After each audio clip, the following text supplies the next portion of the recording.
Assalamualaikum warahmatullahi wabarakatuh. Salam sejahtera dan salam hebat untuk kita semua. Saya, Bumi Sapitri, akan menyajikan video edukatif tentang penghapusan program guru penggerak dan dampaknya dalam konteks perencanaan pendidikan. Apakah benar program guru penggerak sudah dihentikan? Lalu, bagaimana nasib para guru yang selama ini jadi agen perubahan di sekolah? Apakah ini akhir dari perjuangan kita?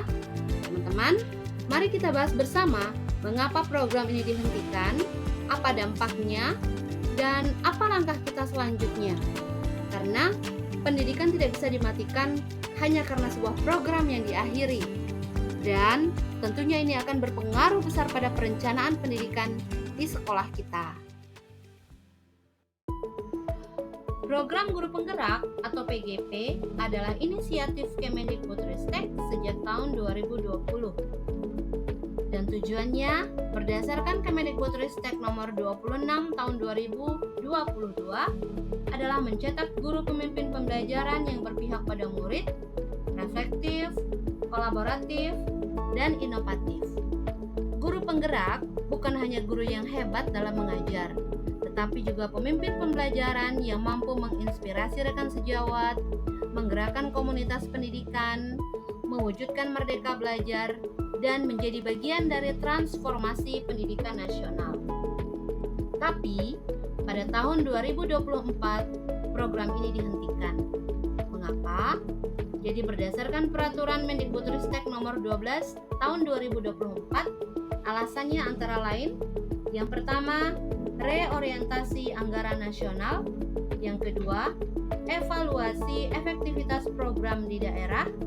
Yang ketiga, rencana integrasi ke dalam kebijakan daerah berbasis kebutuhan lokal.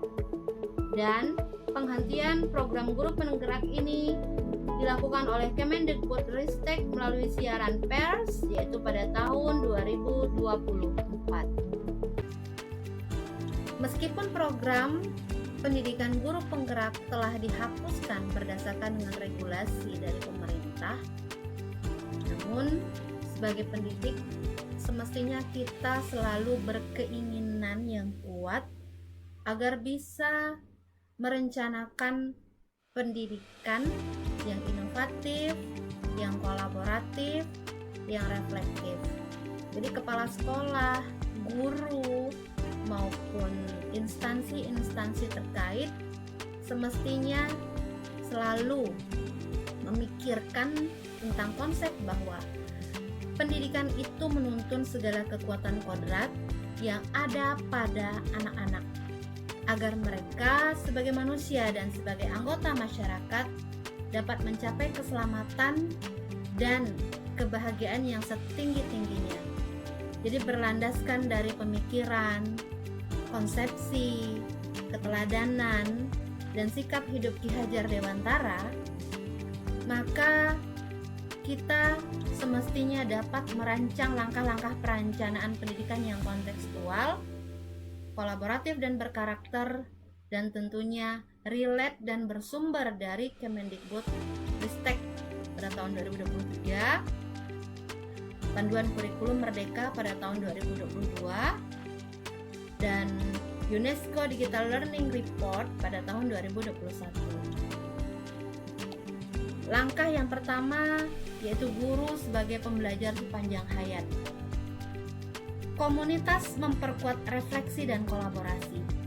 Jadi langkah nyatanya adalah dengan membentuk komunitas praktisi lintas kelas atau lintas mapel, rutin melakukan peer teaching, lesson study, dan refleksi mingguan.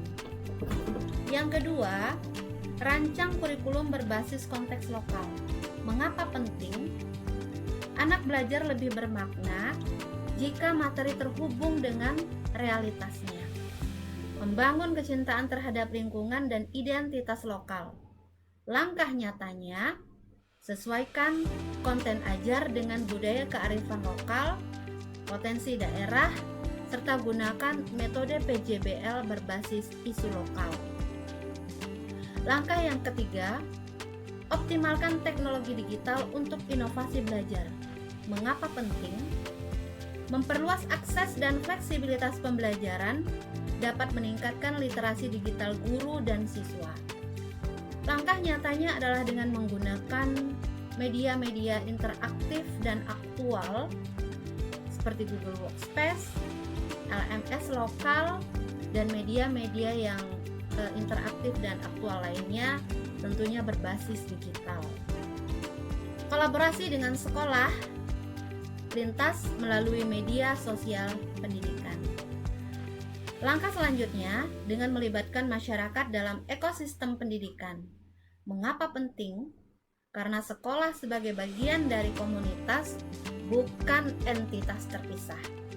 Pendidikan berjalan baik jika melibatkan semua elemen.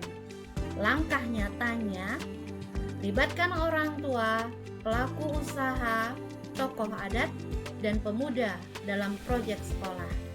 Bentuk forum pendidikan lokal yang terhubung dengan sekolah. Kesimpulannya, pendidikan sebagai gerakan hidup.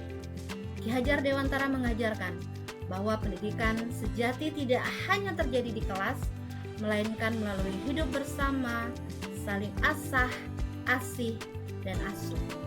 Perencanaan pendidikan yang baik bukan hanya administratif, tapi juga berakar pada nilai dan semangat kebudayaan lokal. Teman-teman, mari kita ingat nilai-nilai dari program guru penggerak yang tidak pernah benar-benar hilang dalam sanubari kita, yaitu kepemimpinan pembelajaran, inovasi kontekstual, refleksi, dan kolaborasi. Dan tentunya akan kita semakin perkuat. Semua itu hidup dalam diri kita, para pendidik sejati. Dan tentunya para pendidik non-guru penggerak juga memiliki hasrat yang sama seperti ada dalam hati kita. Seperti kata Ki Hajar Dewantara, pendidikan adalah proses pembudayaan. Artinya, perubahan sejati tidak tergantung pada program, tapi pada kesadaran dan komitmen kita sendiri. Transformasi pendidikan yang sejati tidak lahir secara tiba-tiba, melainkan berpijak pada fondasi pemikiran yang dalam. Dari para pemikir pendidikan dunia hingga kebijakan nasional yang relevan, kita akan menelusuri bagaimana gagasan-gagasan seperti communities of practice, ekologi pendidikan, hingga pendidikan kontekstual menjadi dasar kuat dari berbagai praktik yang kita terapkan hari ini. Dengan mengacu pada pemikiran Ki Hajar Dewantara, Paulo Freire, dan para ahli pendidikan modern lainnya, kita akan melihat bahwa pendidikan bukan sekedar instruksi yang tertuang dalam sebuah program pendidikan, melainkan gerakan hidup yang terus berkembang bersama masyarakatnya. Agar setiap langkah perencanaan pendidikan memiliki landasan ilmiah dan filosofis, kemampuan mengaitkan praktik baik pendidikan di sekolah dengan kerangka teoritis dan kebijakan nasional, serta memberikan kekuatan argumen bagi inovasi pendidikan yang dilakukan di tingkat sekolah atau komunitas. Perencanaan pendidikan yang dilakukan harus berpijak pada landasan filosofis yang didukung oleh kerangka teori pendidikan serta konteks lokal dan kebutuhan siswa. Pemikiran Ki Hajar Dewantara tentang pendidikan sebagai gerakan hidup yang menumbuhkan kemandirian, budaya, dan nilai-nilai yang menjadi ruh utama dari perencanaan pendidikan yang bermakna. Kita juga dapat memperkaya pemahaman melalui gagasan global seperti Communities of Practice dari Aitene Wenger, ekologi pembelajaran dari Bruno Febrenner, dan prinsip pembebasan dalam pendidikan dari Paulo Freire. Maka setiap modul ajar, proyek pembelajaran, hingga kolaborasi dengan masyarakat yang kita rancang bukan hanya bersifat teknis, melainkan bagian dari gerakan perubahan menuju ekosistem pendidikan yang lebih merdeka, partisipatif, dan relevan. Perencanaan pendidikan yang bermakna selalu berpijak pada realitas, bukan hanya teknis, tapi membumi. Modul ajar, proyek, hingga inovasi pembelajaran harus lahir dari nilai, budaya, dan konteks siswa. Merancang pendidikan sejatinya adalah merancang masa depan, dan masa depan hanya bisa dibangun bersama.